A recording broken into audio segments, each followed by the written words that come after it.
Žan Krničnik, še zadnja tekma v sezoni, dolga sezona, še v torek proti Bosni in Hercegovini, dan namenjen tudi regeneraciji oziroma resnemu treningu. Pa če začnemo, kako je bilo v Luksemburgu na tej tekmi s čvrstim nasprotnikom, na koncu ste jo dobili in poskrbeli tudi za veselje v ekipi in v Sloveniji.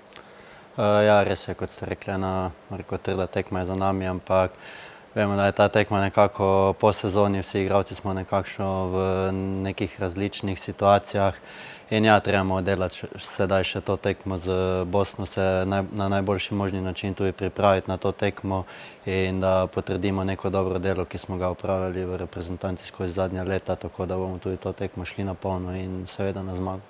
Na tej tekmi z Luksemburgom nekaj sprememb na igrišču, nekaj novih obrazov, kako je vse skupaj izgledalo?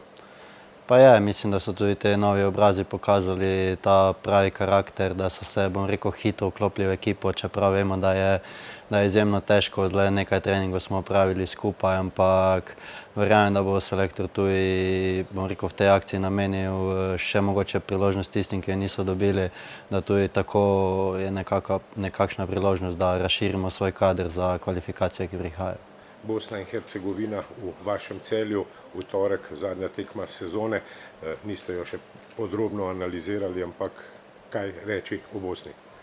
Pa ja, vemo, da danes mislim, da vsaka reprezentanca je močna na svoj način, tako da tudi sama analiza, nekako beseda je že stekla danes malce o Bosni, ampak bomo še, bom rekel, jutri in kasneje tudi na dan tekme pokazali določene stvari, pokazali njihove šibke točke in upam, da bomo to izkoristili.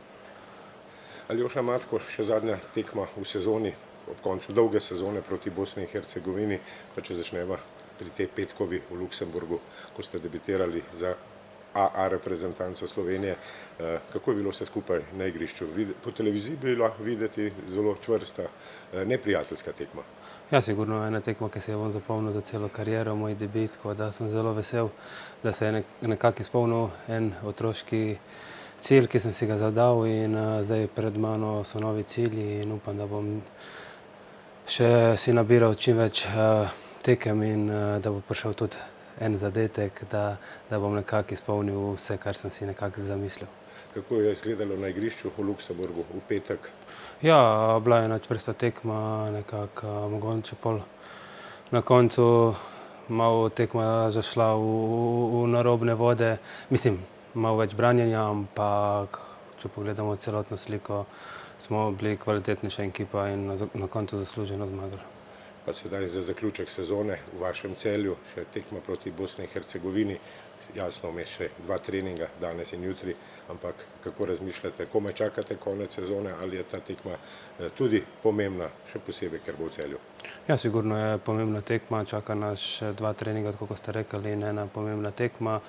Po tej tekmi pa gremo vsi na nek zaslužen dopust, ampak fokus je na teh 2 treningih in tekmo proti Bosni in na to na zaslužen dopust.